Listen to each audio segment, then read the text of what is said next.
Tri-Cities Basketball, episode 4, Becoming the Blueprint with Dylyn Dress. We have a lot to talk about today, I feel like. So, shoot, let's get right into it. Right now, you are in your first semester at Eastern Washington University. You are home for Thanksgiving holiday break. Let's start at the beginning. I saw last year, I think senior night maybe, you posted pictures or clips from early in your basketball journey. Oh, yes. Yep. So First basket. First basket. Okay, so talk about that. So my dad was my coach. My dad and my best friend's mom. We had a little rec team, used to play on the carpet courts. That was, Carpet courts. yeah, that was an era. And then we started club the next year, and man, we grinded. They had us doing stuff that no third grader should be doing. So you started in third grade. Yeah, just practice like 5 days a week, and then we'd get our butts kicked every weekend. And then suddenly we just started winning, and that's when it became fun, is when the winning happened. So I love doing interviews and finding out stuff about people I've known for a while that I've never heard before. You're a part of a team that was 5 times practice a week. I could barely get kids to show up twice a week. So, okay, 5 times practice a week, you're losing a lot of games early. Then you started winning. When you started winning, did you ever think about it like this? Or did you ever kind of like, hey, you had to go through those 5-time practices a week or all the losing early to kind of get to the next stage to know what it's like to win? Yeah, no, I think losing early is like a key part, because then if you start winning, like as soon as you get out there, then you're not really aiming towards anything, you know? Like you have no reason to get better or anything. And my club team, my older sister played on it, so we always had to play a year up. So I was playing a year up all throughout middle school and elementary school, just so we could all play together on one team. And so that made the competition way harder. And I think that's what ended up helping me in high school, just to adjust immediately, was always playing the bigger teams, the older girls, stronger girls. Like you just always had to play up to your competition. I didn't know your older sister played basketball. Yeah, she retired quickly. Okay, so that's probably why I didn't know. Okay, so you played up, it sounds like, all the way through 8th grade. Yeah, so we ended up getting enough, because my dad and my friend's mom and dad, we invented the Kennewick Crush Club. Like we were the first team, and then we got enough older girls to make 2 teams, but me and my sister, Ashlyn, we would play on both.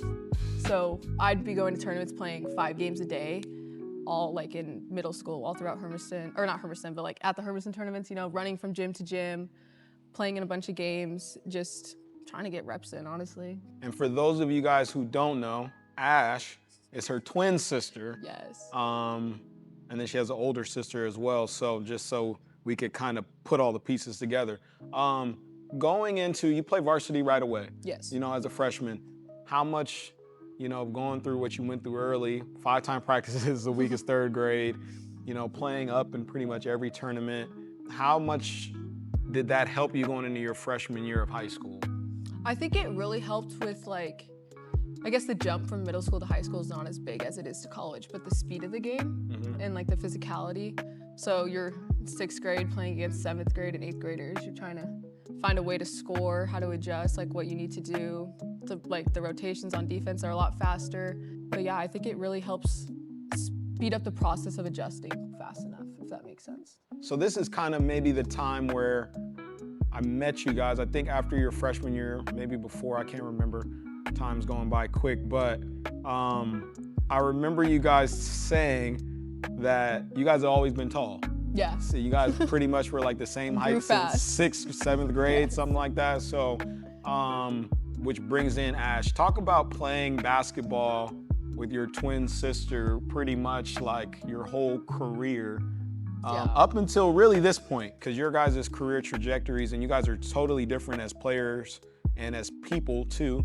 If you're a person that knows both of you, like talk about what it was like to kind of share that process that you've gone through with, you know, a twin. So Ash and I actually like had a whole on position switch when we went to high school. So Ashlyn used to be the shooter and I was the post player. And then high school hit and we just completely flip-flopped. That's crazy. But I miss playing with Ashlyn. It's so easy to play with Ashlyn because we just have that like mind connections like on another level. Like, we know exactly what the other one's gonna do. Like any cut, like we would not miss each other on a cut. We used to run the give and go so perfectly. How much does she miss playing ball right now? Or is she chilling? She's chilling. Over it. She's chilling. Ash, she had a lot of injuries early. Yeah. You know, so, you know, like by the time I think I met you guys, she was 2 or 3 knee surgeries in. Yeah. So, you know, to see her even end at a high clip her senior year of high school was pretty great. So yeah, let's talk about like high school, just all in general. Like you, as a player, you got to accomplish a lot. We all know that. You're all league player, you scored over 1,000 points, but I want to kind of talk about the process because you're doing trainings, you know, you're playing high level AAU, which I would like you to talk about with your team, and then also you've been playing varsity as a freshman. Let's start with like, I guess you could say the foundation, like what was training like for you, and like, because you were doing all these other things, how much did you train? How often did you train? Like, and how important was that, do you think, to how you became who you are as a player? I think it was very important, especially like have practice every day in the summer. Like going into my freshman year, June would hit and you'd have high school practice every day. So me and Ashton would go to that, and then 3 times a week we'd train with Brian Edwards, and then we'd get sessions with you. We'd be at Eat lifting, just trying to like prepare for the season. Then even in season, we would do 5 a.m. sessions. Yep, You remember I that? remember. 5 Breakfast a.m. club. Yup. I think it's very important to have multiple coaches like looking at you, because I feel like people see different things you can work on. Like my sessions with you were completely different than what I would do with my other trainers. Yeah. And it's just like working on all areas of your game outside of practice, because practice, I mean, you're going over plays, you're not really doing a bunch of skill work. It's kind of just getting live reps in and watching defenses and all that. But trainings are really like the point where you get to really like work on your skills and what you like need to work on in general. I have something I want to show you here, because it's going to go up here on, we'll have this clip I already ready. know what it is. There's a picture here.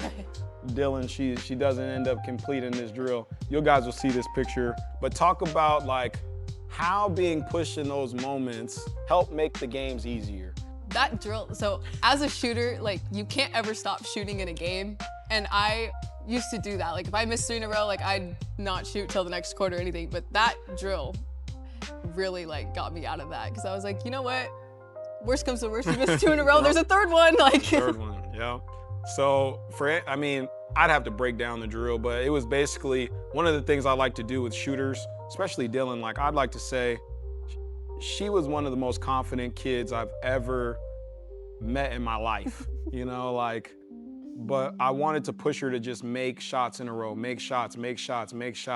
And like, I think that drill alone, as far as consecutive makes you not think about, you know, you only think about the makes, don't think about the misses. And if you complete that drill, it is so gratifying compared to if you don't complete the drill. So I always love doing those drills with you guys. 5 a.m.s, doing those were crazy. Even when we got to do those in the spring and the summer, that was great. Talk about AAU. You know, you played on Northwest Blazers, right? I believe 2-time, 3-time national champ. 2-time. So yeah, talk about that experience, you know, playing, you know, on a high level circuit AAU team.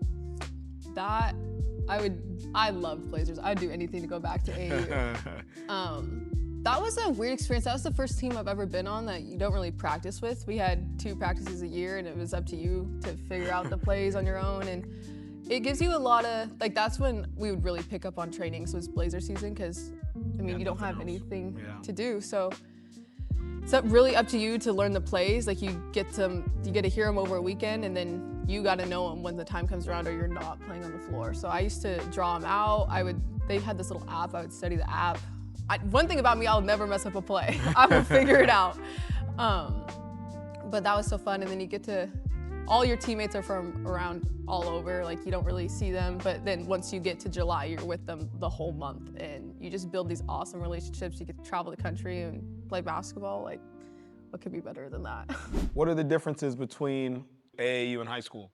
High school, you're really close. I mean, you've grown up with everyone around. So like you've always had the connection. I mean, for me, at least at Kennewick, I'd always play against half my team, and then the next tournament we'd all be playing together. Like it was always like we'd always trade players, all of that. But Blazers, it was like you just meet these girls and now these are your teammates and you got to figure out who each one of them plays or you're going to miss like key passes. So it's a lot of adjusting on the fly with Blazers on trying to know your team and what their strengths are and weaknesses. Out of all of your high school accomplishments, AAU, Kennewick High School, what do you think was your favorite accomplishment or the accomplishment that meant the most to you? Accomplishment that meant the most to me had nothing to do with me. I was so proud of our team for how we finished in state last year, even like, senior year. Yeah. Correct. Yep. Like, I was out in January and they took it like personal. They made a point to go place in state, something we haven't done, Kennewick hasn't done in years, and got to stay all 3 days in Tacoma, and it was amazing. I like the selfless answer in that because you could have chose a lot of different options, which kind of can lead us into this next thing. You did, you were an all-league player multiple years. Did you committed before your senior season? Yes. To play Division I basketball. I know one of the things you wanted to do was reach 1,000 points, which you did, I believe in December of last year. So then your knee, and you have your injury, and I know personally, because I talk with all the players that I'm coaching, training, like what you wanted to accomplish your senior year. I know who you wanted to beat.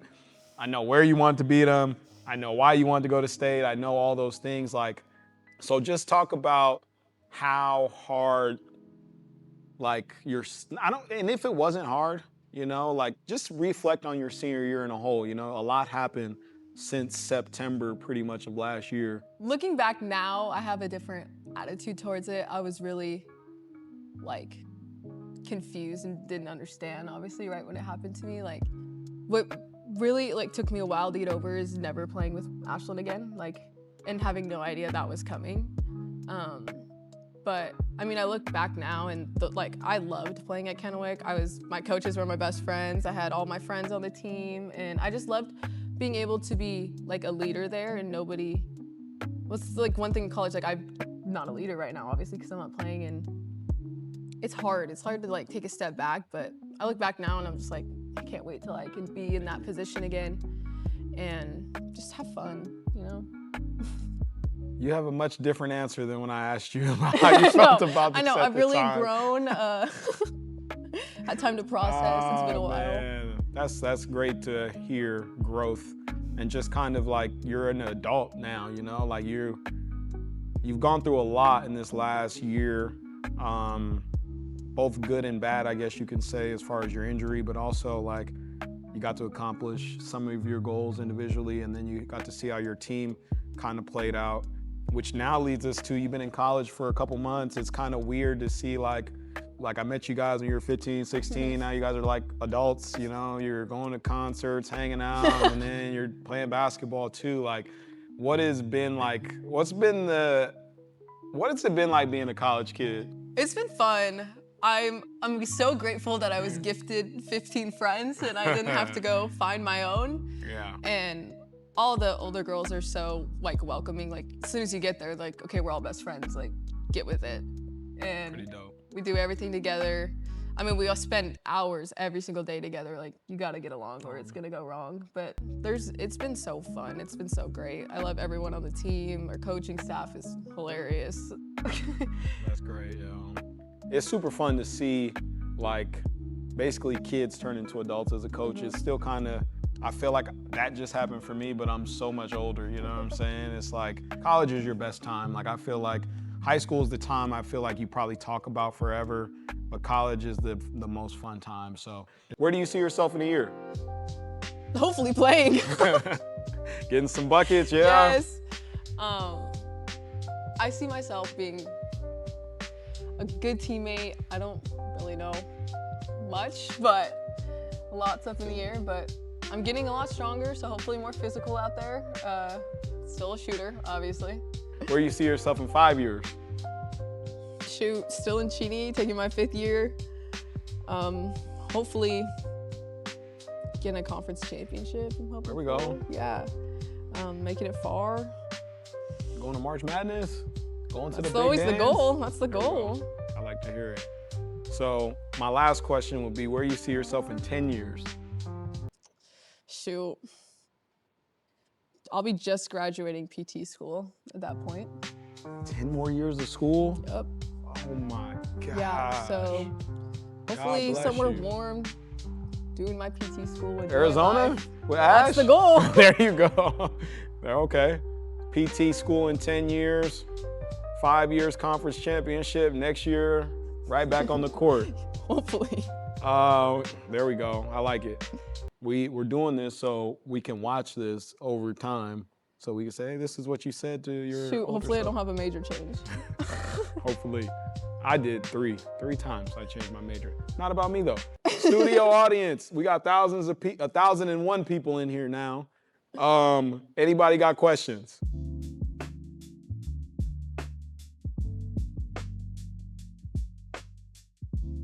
My advice would be, you have to, this is gonna sound bad, but you have to walk in and like, have some sort of swag. Like you have to have the confidence or your coaches aren't gonna have the confidence in you. That was one thing that anybody would say about me in high school is I had the most confidence in the gym. Like it did not matter where I was, who we were playing. Like I knew the hours I put in and all the work I did and I owned it. Like I was like, shoot, I probably put more hours than anyone in here right now. Like I should walk around like I own the place. Like That's not a bad answer. Really? That's a good answer. You like that answer? That's a good answer. I thought you were about to cuss or something. I thought you were about, you gotta own this, man. You gotta. I was like, that's not a bad answer. That's a good answer. I know you guys had talked about goals, but do you have any individual goals set for yourself for your college career? I want to be a leader again eventually once I reach the possibility of being able to lead this team. College is a lot different than high school. Like there's definitely levels and roles. Like you have to go through the system. High school, I mean, if you're good enough, you can step right into that role and system. But it's definitely my goal and just getting stronger overall. Like right now I'm just grinding in the weight room and it's been fun like seeing the results and stuff. Like I'm like, shoot.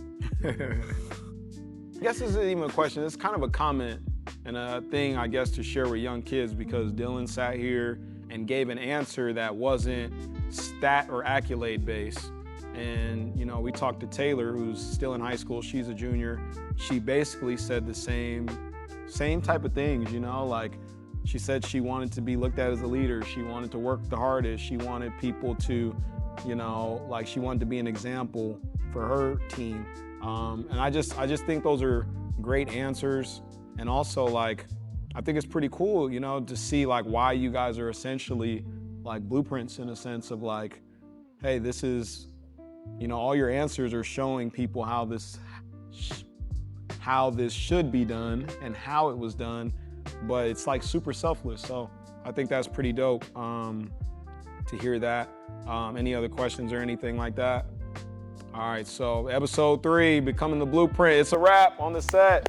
It's a wrap. We can clap it up. Good job, Dylyn.